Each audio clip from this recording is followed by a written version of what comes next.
தமிழகத்தில் அரசு பேருந்துகளின் பராமரிப்பு எப்படி இருக்கிறது? பயணிகளின் வசதிகளையும் பாதுகாப்பையும் மேம்படுத்த என்ன செய்ய வேண்டும் என நியூஸ்7 தமிழின் மக்கள் பார்வை பகுதியில் கோவை மக்கள் தெரிவித்த கருத்துக்களை தற்போது பார்க்கலாம். பஸ்ஸை இன்னும் தரம் நல்லா உயர்த்தி நல்லா ஒரு ஏசி பஸ்ஸு இதெல்லாம் கிராமப்புறங்களில் கொடுக்கணும். மகளிருக்கெல்லாம் இலவசம் சொல்கிறாங்க, குழந்தைகள்லாம் இலவசம் சொல்கிறாங்க. சரியான முறையில் எந்த இடத்துலையுமே பேருந்து காலையில் வேலைக்கு போகிற நிலையத்துக்கு நிற்கிறதில்ல. பஸ் ஸ்டாப்பை தாண்டி தான் கொண்டு நிறுத்துகிறாங்க. இது எந்த அளவுக்கு இது விட்டதே வேஸ்ட்டு தாங்கிறேன் நான். அதுக்கு பேசாமல் காசு கொடுத்து போயிருந்தா கூட ஒவ்வொரு ஸ்டாப்பாக நிறுத்தி போயிருந்துருப்பாங்க. இது ஜனங்களை ஏமாற்றக்கூடிய ஒரு ஏமாற்றம் தான் சொல்லுவேன். இன்னும் நல்ல ஒரு முறையில் பண்ணால் நல்லாயிருக்கும். ஒரு பஸ்ஸு விட்றாங்க, கிட்டத்தட்ட 200 பேர் 300 பேர் அந்த கிராமத்தை விட்டு வெளியே டவுன் பக்கம் வேலை செஞ்சுட்டு போகிறவங்க. அவங்களுக்கு உண்டான வசதிகள் சுத்தமாக கிடையாது. நம்ம கோவை மாவட்டத்தை சுற்றி இருக்கிற கிராமத்தில் நீங்கள் வேணாலும் எல்லா கிராமத்துலேயும் போய் பேட்டி எடுங்க. கிராம மக்களுடைய நிலைப்பாடு என்னென்னு நீங்கள் கேளுங்க, தெளிவாக சொல்லுவாங்க. அந்த இலவச பேருந்தை மக்களோட பணத்தை மக்களுக்கு சேவை செய்கிறது.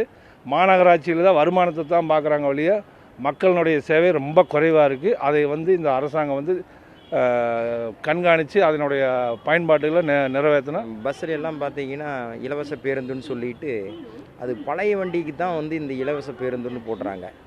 இந்த புது வண்டியெல்லாம் ஏர் பஸ் தான். 10 பஸ்ஸில் ஒரு பஸ்ஸு 2 பஸ் தான் வருது இலவச பேருந்தெல்லாம். அதெல்லாம் கொஞ்சம் எல்லா பஸ்ஸுக்கும் இலவச பேருந்து அப்படி விட்டால் நல்லாயிருக்கும். இங்கே காலேஜ் படிச்சுட்ருக்கேன். காலேஜ் பஸ்ஸு காலையில் 7-8 மணிக்கு கிளம்புவேன். பஸ்ஸு கொஞ்சம் ஃபெசிலிட்டிஸ் இன்னும் கொஞ்சம் அதிகமாக தான் நல்லாயிருக்கும். சித்ராலேருந்து இங்கே வந்துட்டுருக்கேன். பஸ் வசதி இன்னும் கொஞ்சம் அதிகமாக டெவலப் பண்ணால் கரெக்டாக இருக்கும்.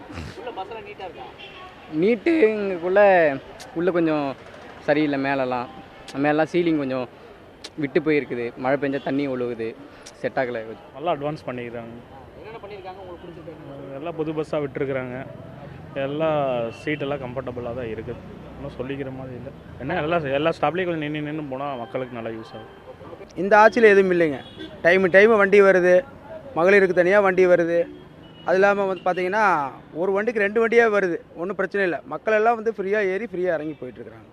மகளிர் ஃப்ரீயாக கொடுத்ததுனாலையும் ஆன்லைன் சேவை வந்ததுனாலையும் எங்களுக்கு ஓட்டம் கம்மியாக இருக்குது. அவங்களுடைய தரம் நல்லா இருக்குது.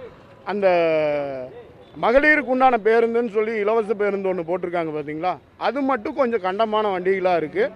அந்த வண்டிகளை மாற்றினா கண்டிப்பாக இன்னும் சேவை நல்லா இருக்கும். தமிழக அரசாங்கம் நல்லா பண்ணிகிட்ருக்காங்க. கவர்மெண்ட் பஸ் இப்போ நல்லா தானே பண்ணி கொடுத்துட்ருக்காங்க. இப்போ ரீசெண்ட் டைமில் இப்போ நேற்று பஸ்லாம் லான்ச் பண்ணியிருக்காங்க. நல்லா தான் பண்ணியிருக்காங்க. இருந்தாலும் கொஞ்சம் பழைய பஸ்லாம் கொஞ்சம் ஆல்ட்ரேஷன் அந்தமாரி எஃப்சி அந்தமாரி எல்லாம் பார்த்தாங்கன்னா பஸ்ஸு கொஞ்சம் நல்லாயிருக்கும். கண்டிஷன்லாம் கொஞ்சம் முன்ன பின்ன இருக்குங்க. அது ரெடி பண்ணிட்டாங்கன்னா கூட ஓரளவுக்கு மக்கள்லாம் ரொம்ப திருப்தியாக இருப்பாங்கண்ணா. மற்றபடி எந்த பிரச்சனையும் இல்லைங்கன்னா நல்லபடியாக போயிட்டுருக்குண்ணா. அரசு பேருந்து இப்போ நல்லா இப்போ புதுசாக லேட்டஸ்ட்டாக இதில் வண்டி விட்டுருக்காங்களே, கோச் விட்டுருக்காங்க. அதெல்லாம் நல்லா தான் இருக்குது. இப்போ பெண்களுக்கு ஃப்ரீ தான் கொடுக்குறாங்க. அந்த மாதிரி சில வண்டிகளும் இருக்குது. இப்போ அரசு பேருந்து நல்லா இருக்குது. பரவாயில்ல, நல்லா இருக்குது. ஆனால் மகளிர் பஸ் மட்டும் கொஞ்சம் கம்மியாக இருக்குது. ஃப்ரீ பஸ் விட்டதுக்கப்புறம் அதிகமாக பஸ் வர்றதில்லை. அதனால் மகளிர் எல்லாம் ரொம்ப வருத்தப்படுறாங்க. மகளிர் பஸ் மட்டும் இன்னும் எக்ஸ்ட்ரா விட்டிங்கன்னா மகளிருக்கு ரொம்ப சப்போர்ட்டாக இருக்கும்.